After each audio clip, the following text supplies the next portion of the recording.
Ancient Persia. Fearless, formidable, unrelenting.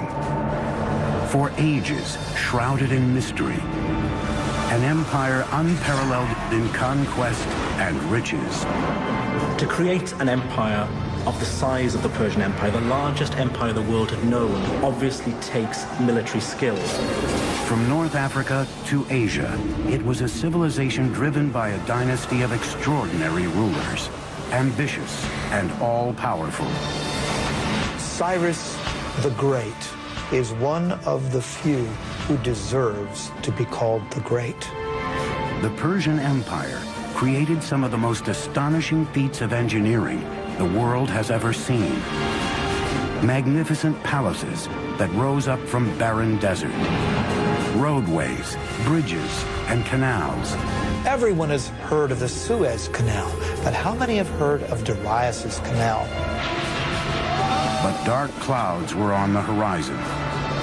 An ancient rivalry with Greece would erupt into an epic clash that changed the course of history and shaped the Western world for thousands of years to come.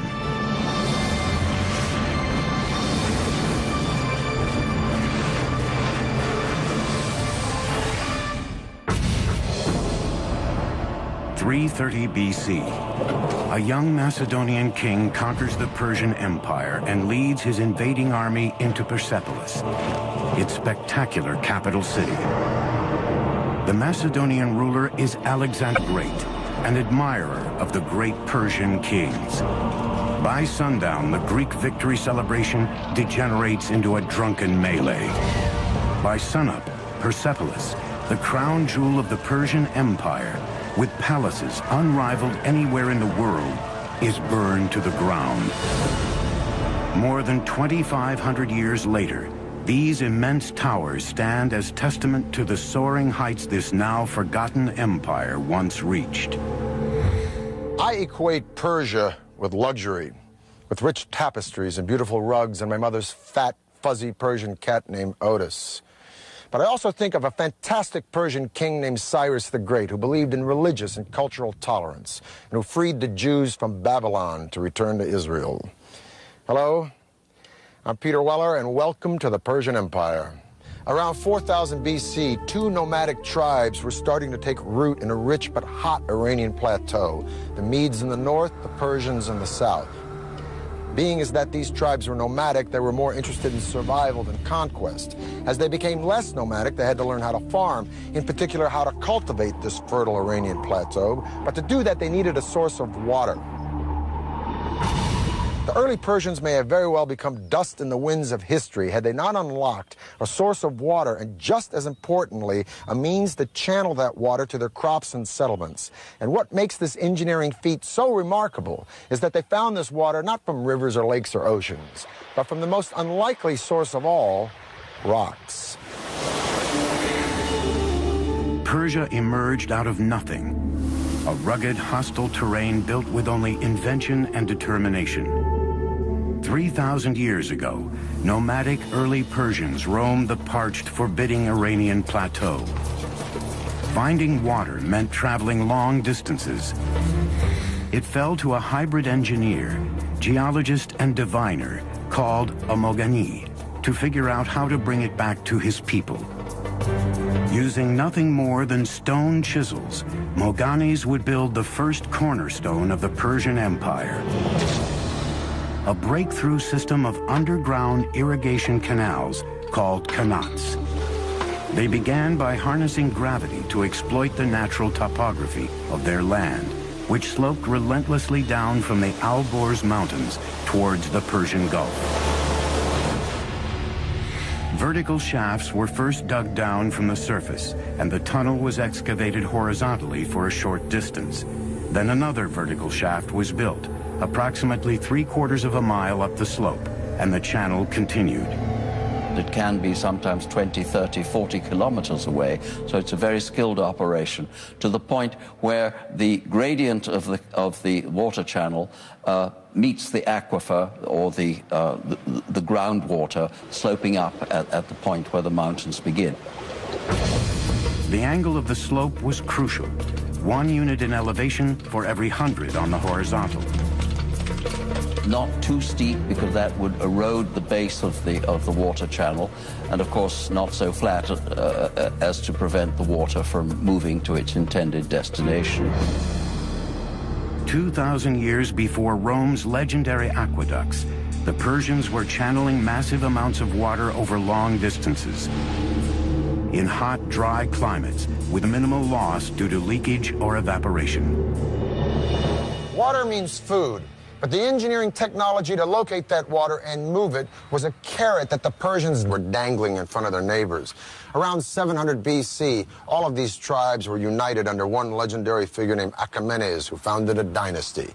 But this dynasty thrived and flourished under one guy, a guy I would have liked to have met, named Cyrus the Great. Cyrus created and maintained an empire thanks, no doubt, to his military savvy, but he was also a political genius. He was an excellent, benevolent manager of men. Historians have called him humanist. The Jews call him Mashiach, or Anointed One. His own people called him Father, and even the Ionian Greeks, whom he conquered, called him a just and worthy lawgiver and ruler.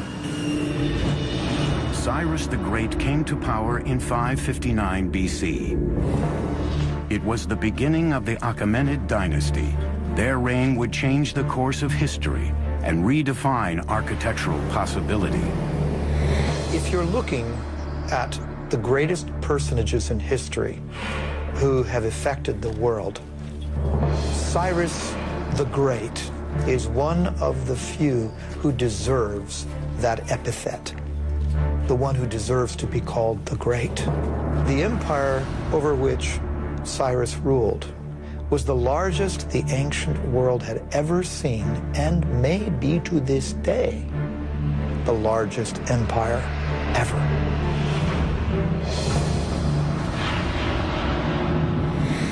By 554 BC, Cyrus had crushed all rivals and became the undisputed leader of Persia. Now it was time to conquer the world. And if he was going to build an empire, he would need a magnificent capital city to reflect its growing stature. In 550 BC, Cyrus launched one of the most ambitious engineering projects anywhere in the ancient world. The Persian Empire's first great capital city at Pasargad, located in modern Iran. Cyrus was a very innovative builder, and I might add that his standards were particularly high. We can also say that his building project reflected in some ways the technologies that he found in the course of his various conquests. Like the Romans centuries later, the Persians were borrowers. They took the best and most advanced ideas from the cultures they conquered, then developed them even further into technologies uniquely their own. The art and engineering of Pasargad drew on influences as far-flung as Assyria, Egypt, and Asia Minor, thousands of miles away. There were stone workers, woodworkers, brick makers, relief makers, and we know that these were people often imported from all over the empire. Today, over 2,500 years later, crumbling ruins are the only remnants of what was once here, Persia's first shining capital city. Pasargad's showpiece was its two magnificent palaces, surrounded by a majestic park and vast formal gardens. Among them, the first known appearance of the astonishing Paradisia, the four-quartered walled Persian gardens. The gardens had over 1,000 yards of channels of carved limestone, designed such that water would enter small basins every 16 yards. The Paradisia of Pasargad laid the foundations for many of the world's most magnificent gardens for the next 2 millennia. What's particularly different with the Paradisia is the application of the geometric design. So we have squares, rectangular designs, floral designs, cypress trees, wild grasses, roses, lilies, all kinds of vegetations. And this is the concept of the modern park as we know it. As Pasargad was being built, Cyrus added to his dominion one enemy kingdom after another. But Cyrus was a very different kind of king. He refused to enslave his new subjects, a revolutionary concept in the ancient world. He recognized the local validity, if you will, of different religions and beliefs, and allowed those things to persist. In 539, Cyrus conquered Babylon, but he did not present himself as a conqueror. He presented himself as a liberator, rescuing these people from their despotic ruler. And then he did a totally unprecedented thing. He freed the Jews. The Jews had been living in Babylon in captivity ever since Nebuchadnezzar destroyed Jerusalem and their temple. And Cyrus freed them. Now, it could be said in hindsight or political history that Cyrus was looking for a buffer state between a hostile Egypt and his own empire. But so what? The point is that no one had ever done anything like this, and hardly anyone has ever done anything like it since. And subsequently, he is the only Gentile in the Bible to be referred to as Mashiach, or Messiah. As one distinguished Oxford scholar once said to me, Cyrus always had a very good press. It's a very true statement. Before he could launch the campaign that would make Persia the lone superpower of the ancient world, Cyrus the Great died in battle in 530 BC. He didn't live long enough to show what really he could have done outside the battlefield. So in that sense, you can compare him with Julius Caesar, who conquered, but did not live long enough, he was assassinated, to put the empire that he conquered together. By the time Cyrus died, the Persian Empire had three capitals: Babylon, Susa, and Ecbatana. But he chose to be buried in the city he created, Pasargad, in a tomb that mirrored the man who built it. At Cyrus's tomb, one of the aspects that shows his humility is that tomb is relatively unadorned, very simple, very elegant. Cyrus's engineers built the tomb in the form of simple but heavy stone Western structures. They began by laying large rectangular cut stones and used ramps, pulleys, and clamps to build the tomb to its height of 36 feet. The tomb of Cyrus is a very simple, outwardly modest monument for somebody who had created the largest empire that the world had seen to that date, and it's still remarkably well preserved after 25 centuries. For 30 years, no power on earth could stand up to Cyrus the Great. Now his throne was up for grabs, creating a power vacuum that would throw the ancient world into chaos. The word paradisia in Old Persian became paradise in ancient Greek.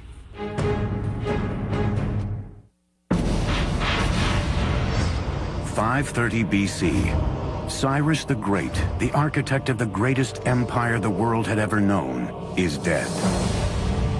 For Persia, its future now hung in the balance. Rivals and pretenders to the throne vied for power. Then a distant cousin of Cyrus, a brilliant general, rose up to assume power. When the smoke cleared, the Persian Empire was securely in his grasp. His name was Darius. And he would become arguably the greatest Persian king and one of the greatest builders of all time. Darius hit the ground running. He began by rebuilding the old capital of Susa with grand new palaces adorned in glazed brick. Today, the magnificence of the capital Susa is even found in the Bible. When the Greeks talk about Persian palaces, for example, they routinely mention Susa. When the Old Testament book of Esther talks about Persian palaces, it's Susa that they mention. But the new king of Persia wanted a ceremonial capital all his own. 518 BC, Darius launched one of the most ambitious construction projects of the ancient world. Located near the modern city of Shiraz, it would become known as Persepolis, or Persian city in Greek. All of the palaces rose from a vast stone platform designed to enhance the stature of the empire. The terrace square is huge, over 125,000 square meters. And he had to modify the landscape. His engineers had to come in and level out part of the area, and they had to build a retaining wall. He wanted it to be seen from a distance. That's exactly why you build up a terrace, so it could be viewed from afar. That makes it all the more grand and imposing. Persepolis was a colossal engineering challenge, with walls more than 60 feet high and 35 feet thick, and great halls featuring intricately designed columns. Thousands of architects, craftsmen, and laborers, along with tons of materials, were brought from the far reaches of the empire. Most ancient empires were built by massive armies of slave labor, but Darius, like Cyrus, believed in paying for the work that built Persia's palaces and monuments. Every worker was given his due, his or her due, because we also find women in the workforce as well. Depending on their skill, what the quality they brought to the work, they were paid accordingly. No expense was spared. Persepolis would be the signature monument of Persian power and glory. First of all, it's important to remember the origin of the Persians themselves. That is to say that these were a nomadic people. They lived in tented accommodation, and they would up their tents, move somewhere else, and plant their tents again. Now, as time went on, these tents became more and more elaborate affairs. And essentially what we're having at Persepolis is a tent turned into stone. The Apadana is nothing more than a stone-tented building. The magnificent audience hall Darius built was called the Apadana. Each of those great monumental stone pillars are inspired by the kinds of wooden pillars that upheld a beautiful canvas roof. But now that canvas roof has turned to beautiful cedar wood instead. So the nomadic origins of the Persians gives the impetus to part of their architecture, but that's not all. The city's palaces were adorned in gold and silver, expensive tapestries, and colorful tiles. The walls were studded with carved reliefs of peaceful depictions of visiting dignitaries from conquered lands. But Persepolis' spectacular engineering achievements extended far beyond the city walls.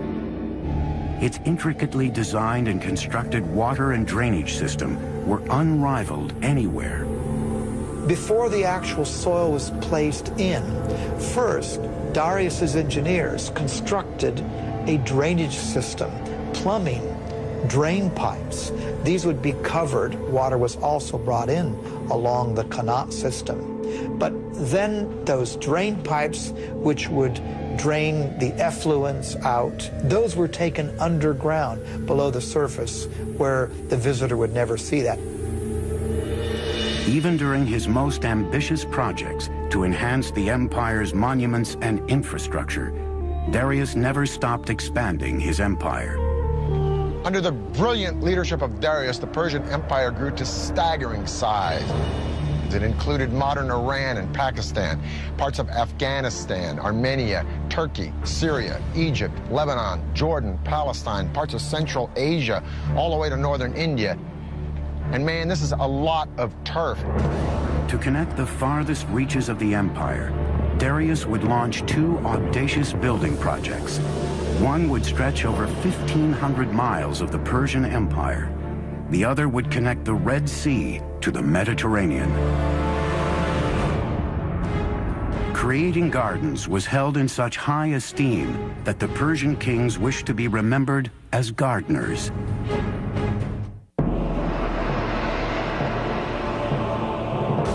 Under the rule of Darius the Great, the Persian Empire grew to staggering proportions. Now he wanted to consolidate and connect the far-flung parts of his great kingdom. 515 BC, Darius orders his engineers to build a massive stone highway, one that would weave the empire together from North Africa to India. Extending over 1,500 miles of the empire, He would call it the Royal Road. This was quite the engineering feat because this had to traverse through mountains, forests, deserts. So typically, earth would be packed, hardened, for example. They may not have had asphalt, but they certainly had knowledge of packing gravel or tiny rocks. Laying down a stone road is vital in a terrain where there could be a high water table. You don't want to get your feet stuck in the mud. You don't want to get your cart stuck in the mud. So you have to raise the road surface up. That means laying down some kind of surface initially that will either absorb the groundwater or not allow the groundwater to displace the road. The Royal Road was linked by 111 rest stations and inns every 18 miles, where travelers could eat, sleep, and switch to fresh horses. To ensure safety, watchmen were posted all along its great length. Now, I'm going to talk with my friend, Dr. Lloyd Llewellyn-Jones from the University of Edinburgh, professor of ancient history. I got to ask you this. Was it that safe? Essentially, yeah. I think what Darius, if you will, manages to do here is an incredible feat. I mean, we're standing here in Turkey, okay, right, and we could take one route straight the way through into central Iran. I mean, that's pretty good going. How fast? Okay, so if we're on horseback and we're riding from one of these little garrisons to garrison every 15 miles, changing fresh horses, we can do that in about 6-7 days, maybe. 6 or 7 days? Yeah. So you could send messages on this road, friends, next city? Most definitely, and you know, and for trade, it's a godsend, as you can imagine. And this road cut through so much stuff. I mean, it just doesn't follow, you know, a formal pathway. It has to cross rivers, so it crosses the Tigris, it crosses by the ferry, River Hannes, by ferry, right? Sometimes it clings to the side of mountains, sometimes it clings to the side of rivers. So the terrain is changeable. It's not drained or anything like that, so it's not as advanced as some of the Roman roads we get in later periods. So it doesn't have a gutter system? No, nothing like that, nothing like that. But what it's essentially is, it's sort of maybe 20 feet wide with a sort of chip-in base, which is good for horse treads and that kind of stuff, you know. And carriages and exactly, to get things through as quickly as you can, basically. Well, Lloyd, it's been a pleasure talking with you. Yeah, thank you for enlightening us about this incredible road. But Darius still wasn't through. There was one territory Darius had yet to firmly control: the vast riches of North Africa, and he was determined to build a gateway there. He had his engineers devise a giant canal linking the Mediterranean and the Red Sea. Everyone has heard of the Suez Canal, but how many have heard of Darius's canal? What Darius did was build an east-west canal that was 130 miles long. With the Persian knowledge of hydrology, Darius's engineers used digging tools made of bronze and iron to first open the canal, then clear any blown sand and line it with stone ready for his ships to sail. It would take 7 years to complete the 130-mile-long waterway, with a massive labor force of Egyptian stone cutters and canal builders. Parts of the canal between the Nile and the Red Sea were actually not waterways, but just points along which the ships could be dragged until they reached another deeper portion where they could again sail their course. Darius says, I, Darius, king of kings, conqueror of Egypt, built this canal. He connected the Red Sea to the Nile River for trade, and he says, and ships were brought along my canal. By 500 BC, Persia was the largest empire the world had ever seen, even exceeding the size and wealth of Rome at its height 4 centuries later. Persia was invincible, and its appetite for conquest was beginning to frighten an emerging power across the Mediterranean, the city-states of Greece. Just a little geographical info. That big body of water out there is the Black Sea. This thin body of water here is the Bosphorus Strait that connects the Black Sea to the Mediterranean. So I'm standing in Asia, or Asia Minor, if you will, and that land over there is Europe. Now, in 494 BC, Darius put down a revolt from some cities on the coast of Turkey. But this revolt had been supported by Athens, so Darius wanted to teach Athens a lesson. He was going to march on Greece and attack that city. But how was he going to do it? He's got to go across the sea. Well, he takes a bridge of boats, pontoons, if you will, and lines them up from that point to that point and marches an army, so Herodotus says, of 70,000 men across the sea to attack Greece. Amazing. Persian engineers connected one side of the Bosporus to the other by scuttling boats side by side to form the foundation. Then they built a highway across the top, linking Asia to Europe. Probably this was a system of planks, and underneath there was a system of packed earth or perhaps dry wood to keep basically the road stable. Now, to keep the ships from wobbling, they must have used an anchor system of a certain weight, because if the anchor would have been too heavy, that would have, of course, tilted or damaged the ships. There was no breaking of the planks, not only due to the weight of the army crossing it, but due to the choppy waters of the Bosphorus. That's quite the feat of engineering before the age of computers. It is late August in the year 490 BC. Darius has already marched into Greece and taken Macedonia. Now he's destined to meet the Greek general Themistocles and an army from Athens and Corinth at the famous Battle of Marathon. A massive army from Persia numbers 60,000 or 140,000, 250,000, depending upon the propaganda you read. Suffice it to say, the Greeks are outnumbered 10 to 1. Their only recourse is to send for reinforcements. So the legendary runner Philippides runs from Marathon to Sparta, a distance of 140 miles in 2 days, hence the name of the race, Marathon. The two armies faced each other separated by a vast open plain. If they clashed head-on, the massive Persian forces would mow down the greatly outnumbered Greeks. This was the beginning of the Persian Wars. A reduced Greek force attacked the Persians head-on. The Persians went for an easy kill. But the remaining Greek forces had split into two and opened two other fronts against the Persians. Sucked into a bloody slaughter pit, the Persians suffered heavy losses and retreated. For the Greeks, it was a great victory. For the Persians, just a speed bump on their path to world domination. Darius decided to return home and turn his attention to shoring up Persepolis, his capital city. He would never get there. In 486 BC, Darius died on his way to quelling a rebellion in Egypt, leaving behind an empire that redefined the very notions of power and glory. He also prevented a replay of the chaos that followed the death of Cyrus by naming his successor, his son Xerxes. Now, Cyrus the innovator and Darius the expansionist were very hard acts to follow. But Xerxes had been a king in waiting all of his life, and a couple of his first acts were to suppress a rebellion in Babylon, another one in Egypt. And then he went after the Greeks.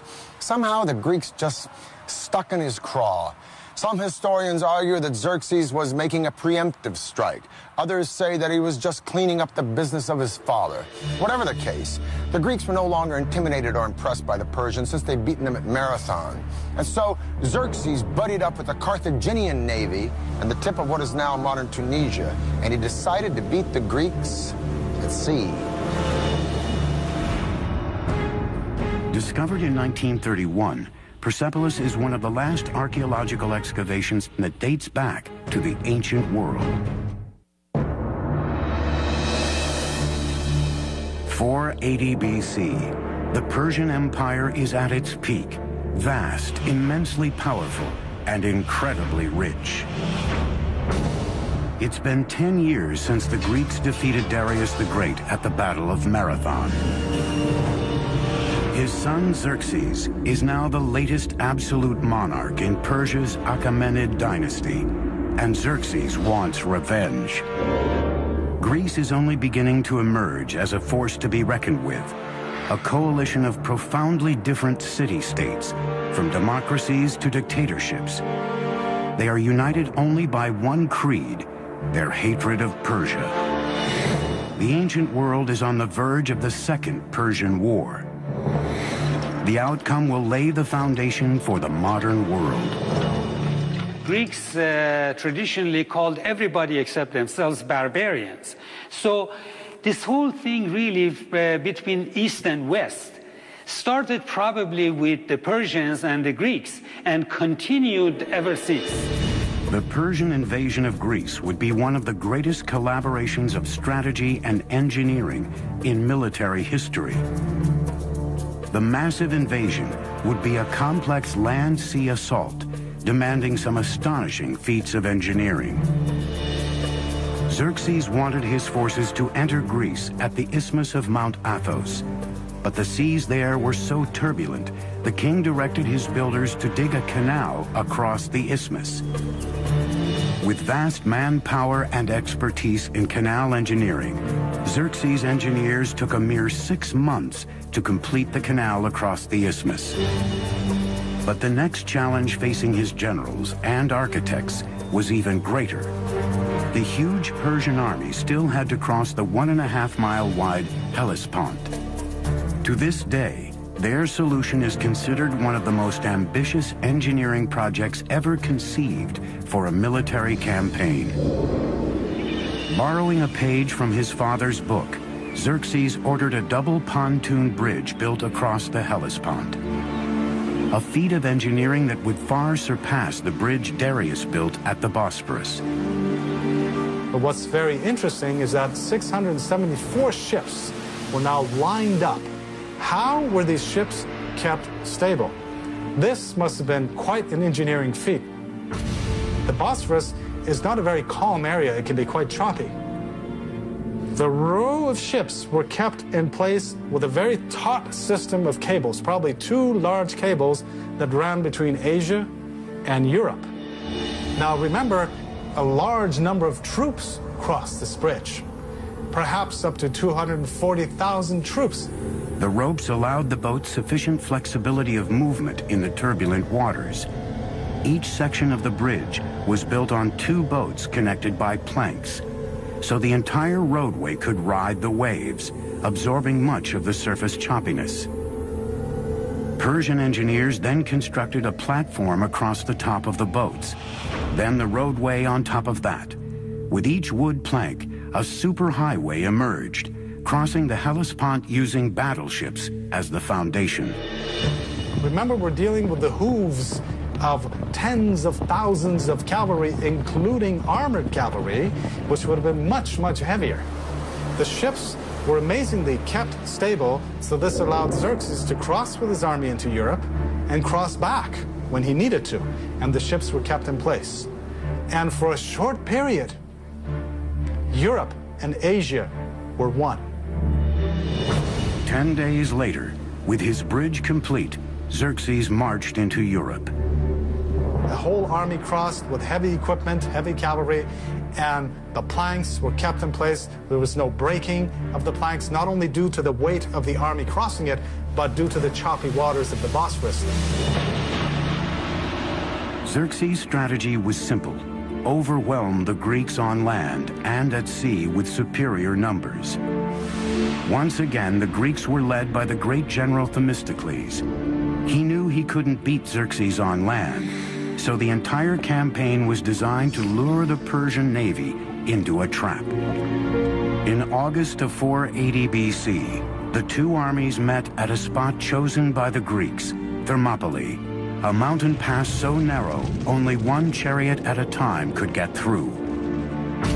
For days, the massive Persian army was stalled, bottlenecked on the wrong side of the pass, just as the Greeks planned. In the meantime, unseen by the Persians, Themistocles left with most of his army, leaving only a token force of 6,000 Spartans behind. Like his father before him, Xerxes was about to charge headlong into a Greek trap. When they finally broke through the narrow pass, the Persians easily destroyed the meager Spartan force Themistocles had left behind as bait and marched toward Athens. But when Xerxes reached the city, Athens was deserted. Xerxes suspected he had been duped and would make the Athenian people pay for it. For generations, tolerance for their vanquished had been the hallmark of Persian kings. not this time.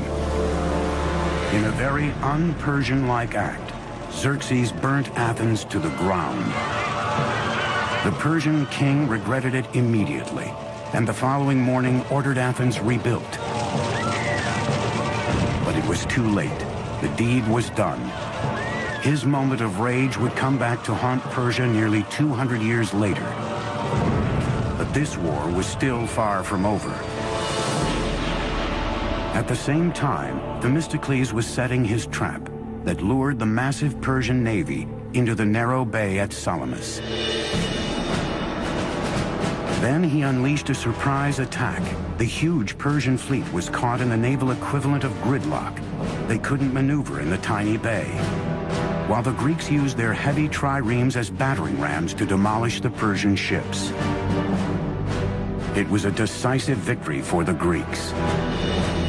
Xerxes returned home defeated, king of a Persian empire that was no longer invincible. There is one high note in the Persian loss against the Greeks at the Battle of Salamis, one saving grace, a woman named Artemisia, the sole female navy captain in the Persian fleet. She faked out the Greeks by ramming one of her own losing ships, and she sailed away to escape in the confusion.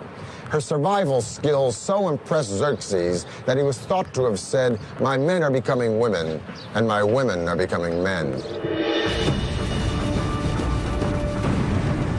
The Persian wars launched Athens into its golden age, but left the colossal Persian Empire vulnerable.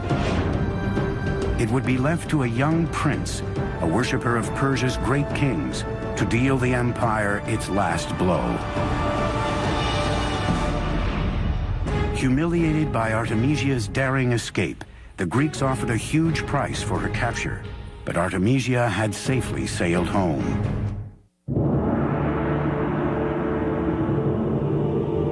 480 BC, the Greeks had defeated the Persian fleet at Thermopylae. The aura of invincibility that surrounded this empire was gone. But there were still days of power and glory ahead for the Persian Empire. 15 years later, in 465 BC, the Persian king Xerxes died. Xerxes left the empire to his son, Artaxerxes, who was determined to take Persia back to its golden days. He began by turning his attention to a building project begun by his grandfather, Darius. 4 decades after it was started, Persepolis, the magnificent capital city, was still under construction. Now, Artaxerxes would oversee one of the last great engineering projects of the Persian Empire. Today, we know it as the remarkable Hall of 100 Columns. We know that the actual hall was some 200 by 200 feet, almost on the perfect square. What's remarkable of the Persepolis columns is when you look up the entire shaft, and these things raise, hundreds of feet into the air, there is not one piece of displacement whatsoever. It's a perfect vertical. They're working with what we might consider to be primitive tools, just stone mallets and bronze chisels, that's all. The fluting on the columns of Persepolis is so precise, however, that these are clearly the work of master craftsmen. The columns are constructed in drums, 7 or 8 drums stacked on top of another. This is done by scaffolding the whole area around the column, and then with a crane, a wooden crane, literally moving each column drum in place. Any client king, any governor from a distance, or even anyone who would come in that hall would be so impressed by the vastness of the hall and by this forest of columns that stretched nearly as far as the eye could see. An amazing achievement. Across the empire, Persians were still producing some of the most extraordinary feats of engineering in the ancient world. In 353 BC, the wife of a local governor began work on a magnificent tomb for her dying husband. Her tribute to him would be a marvel of engineering and would become one of the 7 wonders of the ancient world. The Mausoleum of Mausolus. The marble monument would rise to 135 feet tall, enclosing a great courtyard. The roof was a pyramid with a staircase on each side, a pathway to heaven. More than 2,500 years later, the tomb of U.S. President Ulysses S. Grant in New York City would be designed after the mausoleum of Mausolus. By the 4th century B.C., Persian engineering was still the finest in the world. But underneath the soaring columns and shining palaces, the empire's very foundations were crumbling. And its enemies were soon at the gate. When Athens supports a rebellion in Egypt and Greeks occupy the capital city of Memphis, Artaxerxes leaves Persepolis and his building projects, and he launches a military campaign to kick the Greeks out of Memphis and bring Egypt back under Persian control once again. It'll be the last great victory of the Persian Empire, because in 424 BC, Artaxerxes dies, leaving a power vacuum and 8 solid decades of rampant infighting and neglect. And while the Persian Empire is embroiled in internal conflict and corruption, a young Macedonian prince is studying Herodotus and the accounts of the great Persian hero Cyrus the Great. And this Macedonian prince will set his eyes on conquering the world. His name is Alexander. In 336 BC, a distant relative of Artaxerxes rose to power. He took a regal name, Darius III. He will always be remembered as the king who lost an empire. Over the next 4 years, Alexander and Darius III met head-to-head in a series of fierce battles as Darius III's army was slowly pushed back to its own doorstep. In 330 BC, Alexander was at the gates of the empire's crown jewel, the capital city of Persepolis. Alexander adopted the Persian policy of respecting the defeated. None of his soldiers were allowed to pillage or plunder the lands they had conquered. But how do you tame so many soldiers after a victory over the most magnificent empire on planet E? Well, maybe his soldiers were restless or resentful, or maybe they just remembered the stories of how Athens had been burned by the Persians. In any case, at Persepolis, they let go. Huge celebrations took place after the victory, and during these celebrations, the treasury was pillaged. And then one of the saddest acts of arson in all of history took place. Persepolis was burned. Alexander was not in the business of destroying things. Persepolis probably was burned because it was a symbolic thing. And he also burned it to make a symbolic gesture, not a destructive gesture. There must have been wonderful draperies and things around, and no doubt fire could have begun accidentally just as much as purposefully, because if he really wanted to be an Achaemenid king, the last thing he should want to do was to destroy Persepolis. But there were no fire engines, and once the blaze had taken hold, it was a very terrible blaze, and it left its mark throughout the site. Darius III had escaped capture, but in the summer of 330 BC, he was murdered by a close ally. The last Achaemenid king was dead. Alexander gave Darius III a magnificent funeral, and later even married his daughter. Alexander declared himself an Achaemenid Persian king, and added the final chapter to the story of an empire that had spanned 3 continents and endured for over 2,700 years. Alexander, admirer of Persian kings, chased down the murderers of Darius and killed them himself. Alexander believed that only kings had the right to kill kings. But would have Alexander actually killed Darius? Probably not, because Alexander didn't create an empire, he only conquered one. The empire already existed, created by Cyrus the Great.